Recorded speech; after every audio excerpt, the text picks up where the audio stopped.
I will never pick up money off of the street again. Have you ever found money on the ground and picked it up? Did you feel bad about it? Did you try to find the owner, or did you just pocket it and move on? If you're like me, you probably looked around a bit, trying to look inconspicuous, saw that the coast was clear, and reached down to retrieve the bill. Now I say bill because I hardly ever go for coins, except maybe a quarter.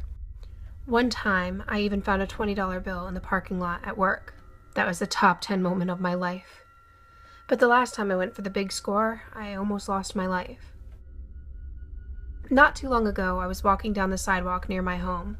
I was out for an evening stroll, enjoying the summertime weather, when something green other than the grass caught my eye.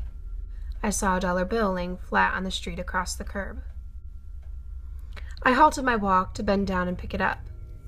The bill felt smooth in my hands. Just as I thought to myself how lucky I was, I felt a slight tug on the bill. It had fell back onto the ground near my feet. I was slightly puzzled, as there hadn't been any wind today. I retrieved it and felt another immediate tug as the bill pulled forward out of my hand. And then it began to move away from me along the street, seemingly by itself. I decided then it wasn't worth the trouble, as I watched it disappear out of sight down the street. I resumed my walk and quickly forgot about the whole thing. The next day at lunch, I decided to go for a walk. I work in the middle of town, and the office I work at is surrounded on all sides by homes. I usually just pick a block to go around and then head back to work, as I only get 30 minutes for lunch. As I was making my way out of the parking lot, I saw a $5 bill on the ground, sitting in an empty parking space. Again, I told myself how lucky I was, and I made a slight detour to retrieve it. More determined not to let this one get away, I almost broke into a dash as I swooped the bill off of the ground. But just as quickly as I had picked it up, I felt a stronger tug pulling it from my grasp. It began to slide away towards a long set of homes. I gave pursuit. I followed the bill. Each time I closed the distance, it would further slide away. Eventually, it found its way to the front yard of a house that I did not recognize. It was a white-colored Victorian-era house with a large single window in the front that was covered by thick-looking drapes. The yard looked unkempt, with the grass and weeds overgrown in many areas, with the house itself looking out of place among the others in the neighborhood. I stared at the bill for a moment, thinking I should turn around and start heading back to work. As if responding to my unconscious thought, the bill moved again. This time, it made its way up the front steps of the house, ending its journey on the cracked concrete of the porch. At this point, my initial excitement about finding and following the bill was replaced by an onset fear. I had the immediate sense that I was being led into a trap by some unseen force.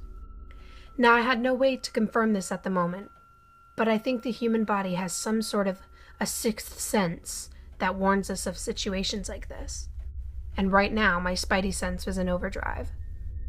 As I was standing there, deep in thought, the front door creaked open like it hadn't done in years. There wasn't any light that I could see, and no one standing there. Then I watched as the bill slid over the threshold into the house, vanishing into darkness. The front door stayed open as if to beckon me in. I stood there on the sidewalk, staring into the darkness, trying to make out anything.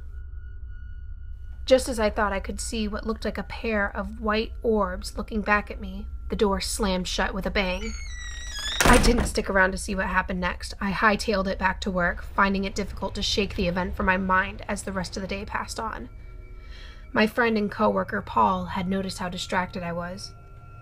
I told Paul everything that had happened. Of course, I didn't expect him to believe me, which he didn't. All he seemed to hear was that I let free money get away.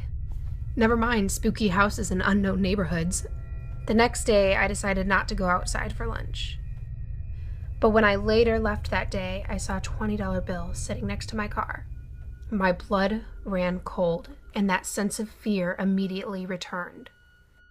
I didn't even reach for it this time as it started to move away from me. It was going in the same direction of that neighborhood, that same house. I got into my car and drove home with haste. Nothing strange happened for about a week. The days came and went without incident. I ended up laughing about the whole thing eventually over lunch with Paul. That was until he told me he found a $5 bill on the ground. One day after work, I saw Paul chasing something on the ground. It looked like a dollar bill sliding along the ground. It was too far to make out how much it was, but I knew where he was going, to that house in the neighborhood. I tried to call out to warn him, but he disappeared around the corner.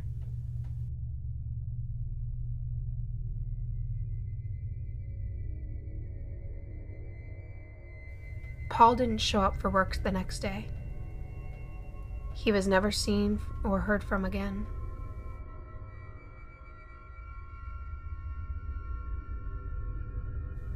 I try not to think about what may have happened to him in that house. Sometimes at night, I close my eyes and I can still see the pair of white orbs looking at me through the darkness. So that's why I will never pick up money off the street again. And you should consider doing the same. It might just save your life someday.